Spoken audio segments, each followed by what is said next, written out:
Assalamualaikum warahmatullahi ta'ala wabarakatuh. Jumpa lagi dengan kami di channel Warisan Islam, channel yang membahas tentang seputar informasi Islam, baik itu tentang sejarah, politik, peradaban, khazanah, dan lain sebagainya.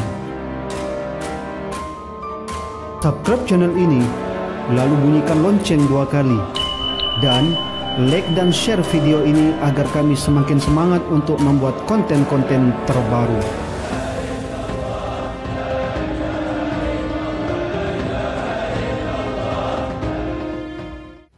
Jumat 13 Desember 2019, Presiden Joko Widodo melantik 9 anggota One Team Press yang dilaksanakan di Istana Negara Jakarta.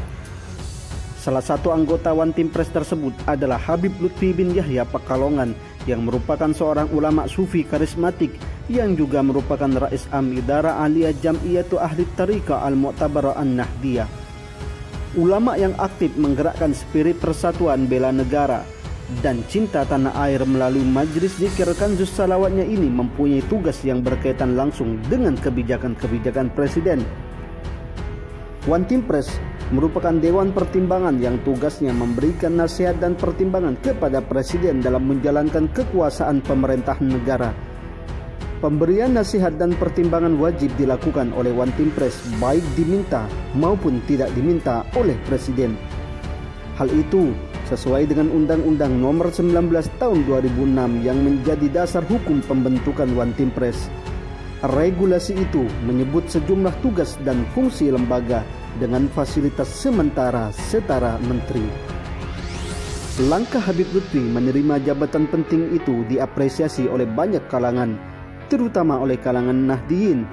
Mereka optimis bahwa langkah ini merupakan bagian dari sinergi positif antara ulama dan umara yang bersatu untuk menentukan kebijakan di negeri ini. Karena tugas One Team Press itu sendiri adalah memberikan masukan dan nasihat untuk Presiden dalam menentukan kebijakan. Namun, ada juga sebagian masyarakat yang menyaksikan langkah yang beliau ambil.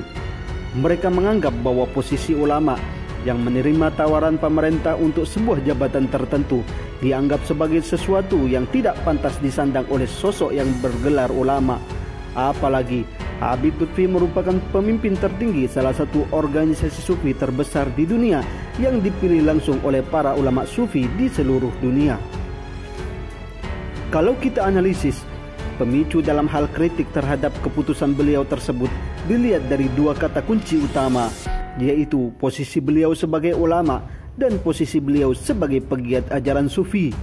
Kalau boleh kita gabung, ketidakpantasan sosok Habib Lutfi menerima jabatan One Team Press tersebut dilatar belakangi bahwa beliau adalah seorang ulama sufi, di mana langkah beliau tersebut bertentangan dengan prinsip ajaran tasawuf itu sendiri. Menurut mereka, seorang tokoh sufi kondang bernama Syekh Ali Al-Khawas pernah berpesan, orang yang tampil sebagai sesepuh yang membela hak rakyat di hadapan penguasa, sudah seharusnya dia tidak mau menerima pemberian, hadiah, atau jasa baik apapun dari para pejabat, meskipun sesuatu itu benar-benar halal asal usulnya. Termasuk dalam perkataan Syekh Ali Al-Khawas tersebut adalah jabatan yang diberikan seorang pejabat negara terhadap seorang ulama. Syekh Ali Al-Khawas beralasan, فَإِنَّ مَنْ قَبِلَ مِنَ الْوُلَّةِ شَيْئًا هَانَ فِي أَعْيُنِهِمْ وَرَدُوا شَفَاعَتَهُ لِكَوْنِهِ صَارَ مَعْدُودًا مِنْ إِيَالِهِمْ. Artinya, orang yang menerima sesuatu dari para pejabat, maka dia akan terlihat kecil di hadapan mereka. Dengan demikian, mereka bisa dengan mudah menolak pembelaan orang tersebut terhadap rakyat, karena dia sendiri sudah dianggap sebagai bawahan oleh para pejabat.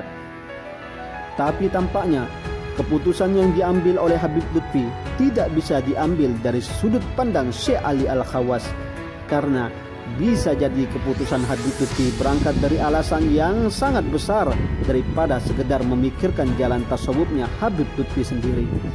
Akan tetapi berangkat dari maslahat yang akan dirasakan oleh banyak rakyat Indonesia, khususnya masyarakat-masyarakat Muslim yang selama ini berkonfrontasi dengan pemerintah. Kami menduga langkah yang ditempuh oleh Habib Lutfi selaras dengan pemikiran Imam Hasan Al-Basri, sosok sufi ternama abad pertama yang banyak berguru kepada para sahabat Nabi, di mana Imam Hasan Al-Basri pernah berkata, "La yaruddu jawaizal umara illa mura au ahmak." Artinya, tidaklah menolak pemberian dari para pejabat melainkan orang yang berhati riya atau orang yang dungu. Ada dua hal yang bisa kita analisis terkait alasan Imam Hasan Al-Basri mengatakan kalam hikmah di atas. Yang pertama, memang ada orang-orang tertentu di masa beliau yang menolak pemberian pejabat bukan karena didorong oleh niat yang tulus dan hati yang ikhlas. Mereka menolaknya karena semata-mata ingin dianggap seorang yang zuhud dan wara. Dengan demikian, maka pernyataan tersebut sebagai bentuk pembelajaran kepada peniti jalan tasawuf agar lebih cermat dalam menjaga dan mengendalikan gerakan hatinya.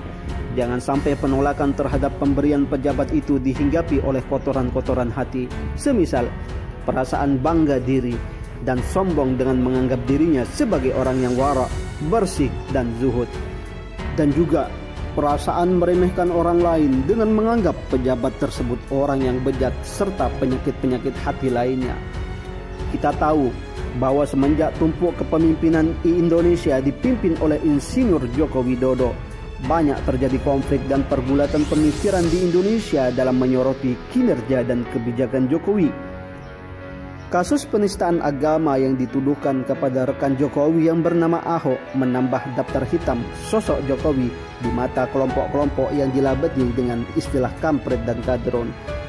Berbagai macam stigma negatif kemudian muncul menyerang sosok Jokowi, mulai dari tuduhan bahwa Jokowi anti PKI, anti asing, hingga tuduhan anti-Islam dan mendiskreditkan ulama.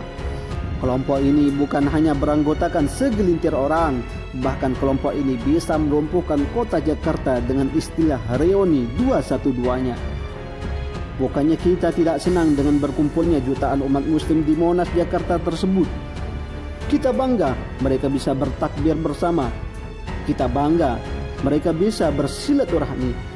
Tapi yang kami tidak suka adalah kepentingan politik segelintir orang dan partai yang menungganginya. Disitulah kemudian bertambah jarak antara ulama dan umara. Kelompok mereka menabuh gedang perang dalam menjauhkan umat dari umara dan umara dijauhkan dari ulama. Di sanalah kemudian muncul sosok Habib Lutfi bin Yahya yang berusaha meredakan konflik di antara umat dan umara itu. Bagi Habib Lutfi, mungkin umara kita banyak kesalahan dan kekhilafan, tapi di sisi lain beliau ingin meruntuhkan stigma sebagian umat yang merasa dirinya paling benar dan paling suci sendiri, sedangkan pemerintah mereka anggap sebagai biang maksiat dan dosa. Walaupun sebenarnya tidak ada pemimpin yang tidak memiliki dosa dan kesalahan, dosa merupakan bagian yang harus diterima oleh para pemimpin sebagai sebuah konsekuensi jabatan dan amanah. Kedua, kalam hikmah Imam Hasan Al-Basri di atas boleh jadi sebagai langkah untuk mengimbangi dan menetralisir kecenderungan yang terlalu ekstrim. Sebagaimana telah maklum, Imam Hasan Al-Basri hidup pada masa dinasti Umayyah. Pada masa itu, konflik antara ulama dan umara memang cukup runcing. Boleh jadi Imam Hasan Al-Basri hendak mendamaikan dua kubu yang sangat menentukan bagi masa depan umat, yaitu kubu umara dan kubu ulama. Salah satu cara yang beliau lakukan adalah dengan melemparkan wacana yang cenderung lunak kepada pejabat. Demikian pula jalan yang ditempuh oleh Habib Lutfi. Langkah beliau berada di belakang penguasa mungkin bertujuan untuk mendamaikan umara dengan umat yang termakan isu bahwa pemerintah anti terhadap ulama. Pandangan lunak Habib Lutfi tersebut cukup dibutuhkan untuk mendinginkan suasana panas yang sedang terjadi. Itulah sekelumit analisa dari kami mengapa beliau mau menerima jabatan One Team Press.